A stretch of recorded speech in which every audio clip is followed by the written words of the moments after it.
Part 3, Suffering, the express lane to liberation. Not all awakenings are brutal, but a vast majority are difficult and require facing deep psychological material and releasing attachments, which is no walk in the park, I assure you. I use those previous examples to illustrate the extremes, but there are far more cases of people awakening gradually rather than suddenly. Yes, there are YouTube videos showing Papaji enlightening people instantaneously, just as he did with Gangaji, simply by having them sit before him while he delivered a series of precise pointers.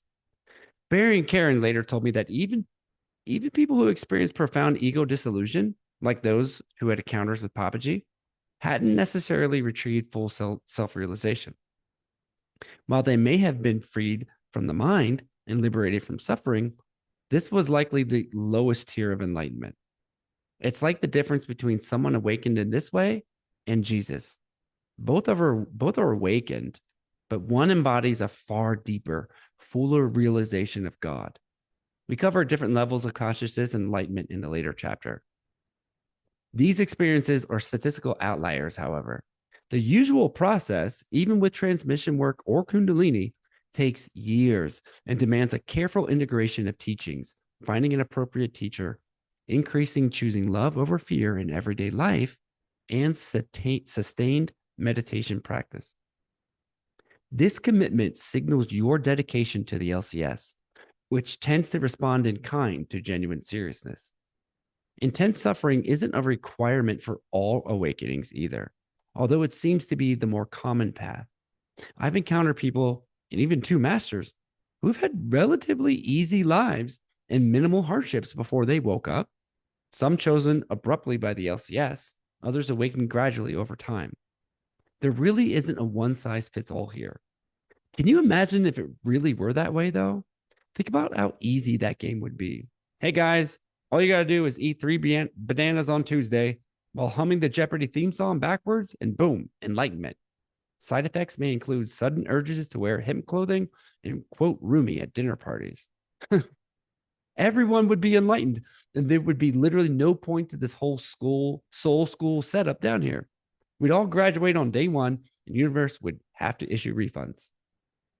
When I first heard about saints who could give instant enlightenment, I reacted like a sulky third grader, practically stamping my feet and whining at the universe. But damn it, why can't I be the one who gets instant liberation from a sage? Why did Gangaji get it and I can't? It's not fair. This is exactly why teachers like Adyashanti and Campbell consistently remind their audiences that they hesitate to share awakening or supernatural stories because they don't want people's minds trying to replicate their specific thoughts, realizations, or experiences. It's a very unique process, and no two awakenings are even remotely the same, Adyashanti said. That's the spiritual ego thinking it is doing the enlightenment. There is no doing enlightenment any more than there's doing being a man or a woman. That's good news for those of you who were thinking you might be getting a quantum superposition meltdown while ordering food at the drive-thru, and bad news for those hoping for 1-minute microwavable liberation. I've shared these examples and include my own journey throughout suffering, plus the mystical experiences and insights that followed, because this book's entire purpose is to validate what you're going through, show you what's possible, and provide concrete guidance on your next steps.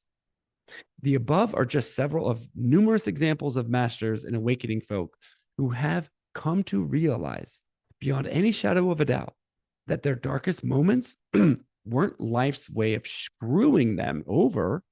They were life's way of giving them a PhD and not caring about the wrong things anymore. The severely depressed, the suicidal, the anxiety-ridden, you who read these words while drowning in your own psychological hell, you possess what the comfortable masses lack, the absence of attachment.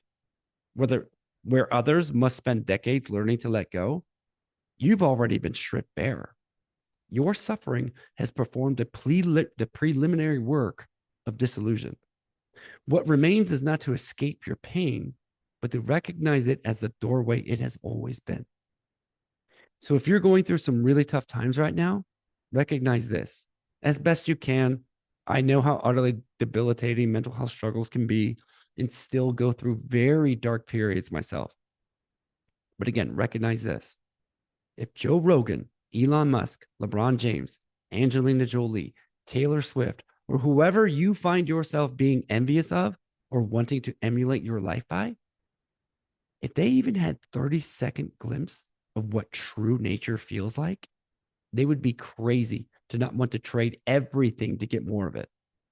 And with this book as your starting point or accelerator, you'll have access to the right gurus, transmissions, and consistent practice of the teachings, along with a real life taste or two that nudges this all out of the conceptual and into your experiential data set, as Campbell likes to put it. You can alchemize your suffering into the golden ticket that the supposed elite would bankrupt themselves trying to buy. You can do whatever you want. You still have free will. Amy, who has transformed unspeakable traumas in her life into self-liberation, once told me in session. But it's like getting the winning lottery ticket and then throwing it away. The people who seem to, quote unquote, have it all would trade places with your self-loving ass in a heartbeat if they understood what spiritual proximity really means.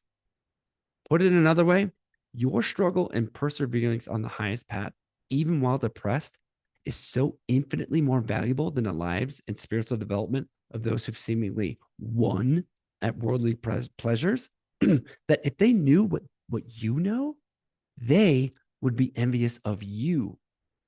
They'd realize that you, suffering Sam, anxious Anne, psycho Sally, are actually significantly closer to that ultimate reality than they are and likely ever will be. By a long shot, not even close. We are talking light years here, my friend. Your pain is your passport to places their money can't buy. And I really, really mean that. I know this for many reasons, but for starters, the master said this to me all of the time. Every single last one of them. There wasn't a single master who had said otherwise. That says something. Also, because they went through hell to get to heaven themselves, and they see it day in and day out with their students and clients who are making incredible stories in conscious development. Additionally, incredible strides in conscious development. Additionally, Dr. Gary Weber, a neuroscientist and consciousness researcher, has extensively documented his own journey into sustained non-dual awareness through both scientific inquiry and direct experience. He describes the state of persistent non-symbolic experience, where the constant mental chatter of self-referential thinking simply stops, as extraordinarily blissful and liberating. Weber has stated that when he measured the brains of others in this state and then asked them to rate the top experiences of their life, all of them rated their true nature as the single greatest feeling in life, with a 9.8 out of 10 average, with sex as a distant second, with an 8.5 out of 10 average. Because if it were the other way around, he joked, the Buddha would have been pimping instead of preaching. Hell, the Buddha himself was a prince and gave all of that up, not just when he was seeking the answers to suffering, but even after he reached nirvana. He spent the next 45 years walking dusty roads, teaching others, and living simply rather than reclaiming his throne, because liberation feels that amazing. I tasted enough glimpses of it to confirm. But the key here is you have to be the one who takes that first step and make sure that you take this opportunity of suffering and distill it into medicine like a shaman. Because the shaman swims in the same waters the psychotic drowns in. Let this book be your first step in taking steps to rise up and not become the one who drowns. The kingdom of heaven awaits, my fellow master.